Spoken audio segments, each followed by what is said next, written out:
Spring break is coming for so many families across Western Washington. If you are planning on traveling near or far this year, you do not want your vacation ruined by getting sick. So Dr. Ari Gilmore is here with Pacific Medical Centers to help us stay well. Let's talk about the Zika virus, because that's been a big deal the last few years. What's going on with that this year if people are traveling? Yeah, it's out of the news, but it's not really gone.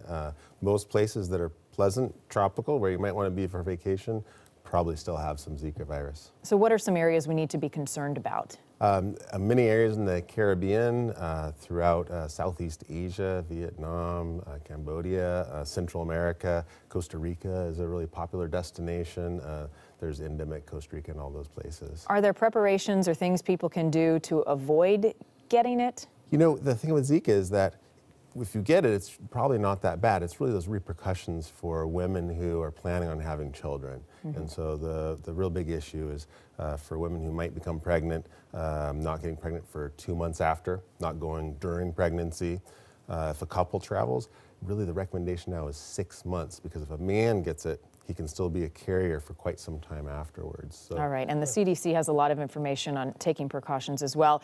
The norovirus. People around here, especially given our location, like to take cruises, right? I mean, it's great. It's an easy way to get out and see some of the beautiful area.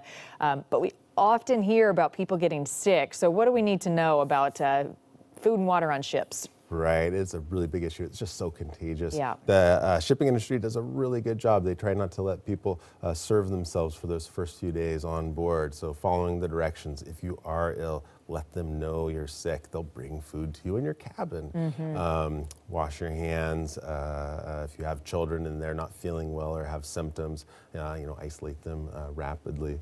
And it doesn't always come, we think water is the main source, but it's not always water that causes those stomach bugs. For the more adventurous travel, if you're eating in restaurants, maybe in undeveloped countries, no, oftentimes it's the food itself. If it hasn't been processed from, the farm to the table properly. And so really paying attention to eating at nicer places. Whenever I go to a restaurant and I'm traveling, first thing I do, I go to the bathroom to wash my hands. If there's not soap and the bathroom's kind of scungy, I'll be going to a different restaurant. Oh, that's a good piece of advice. Okay, air travel, we're breathing that circulated kind of dirty air. What can we do on planes to make sure that we don't catch a bug? Yeah, there are a couple things you can do. Try really hard not to touch your face too much. So every time you rub your eyes when you're tired, touch your nose, you're putting the viruses that are from common surfaces up there. Sitting near the window, turning the fan on so there's a positive air pressure across your face. Staying healthy, staying hydrated, those can actually reduce the chance of getting ill. And a lot of people like to have a drink on the flight to take the edge off, but that may not help you health-wise? No, on a short flight, maybe it's okay, but the longer the flight, the more chance to start having a little adjustment to the altitude, and that's what causes a lot of those symptoms of jet lag, that extreme dehydration. So really, if you're going to be on a plane for 5 or more hours, I would skip the alcohol, hydrate aggressively, and you'll probably feel a lot better at your destination. All right, all good advice. Safe travels for you and everyone else this spring break. Appreciate the information.